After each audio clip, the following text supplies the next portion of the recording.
परभणीत एसटी बसला अचानक आग, चालकाच्या सतर्कतेमुळे 35 प्रवाशांचे प्राण वाचले। परभणी शहरातील वर्दळीच्या डग्गनपूल परिसरात शुक्रवारी एका धावत्या एसटी बसमध्ये अचानक धूर निघाल्याने मोठा थरार पाहायला मिळाला। वसमत आगाराच्या या बसमध्ये 35 प्रवासी प्रवास करत होते। मात्र बस चालकाने दाखवलेल्या प्रसंगावधानामुळे मोठा अनर्थ टळला असून सर्व प्रवासी सुखरूप आहेत।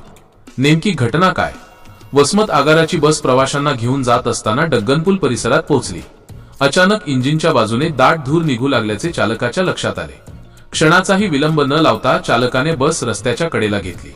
बसमध्ये धूर पसरू लागल्याने प्रवाशांमध्ये एकच घबराट पसरली आणि खाली उतरण्यासाठी सर्वांची तारांबळ उडाली।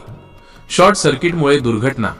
प्राथमिक तपासणीनुसार बसमधील इलेक्ट्रिकल वायरिंगमध्ये शॉर्ट सर्किट झाल्याने हा धूर निघाल्याचे समजते। धुराचे लोट वाढण्यापूर्वीच चालक आणि वाहकाने प्रवाशांना सुरक्षित बाहेर काढले। वेळेवर बस थांबवून प्रवाशांना खाली उतरवल्यामुळे पुढील धोका टळला। प्रवाशांची सुरक्षा हीच आमची प्राथमिकता होती। वाहतुकीवर परिणाम।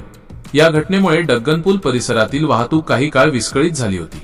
सुदैवाने या घटनेत कोणतीही जीवितहानी किंवा गंभीर दुखापत झाली नाही। आग वेळीच नियंत्रणात आल्याने एसटी प्रशासनाने आणि नागरिकांनी सुटकेचा निश्वास सोडला।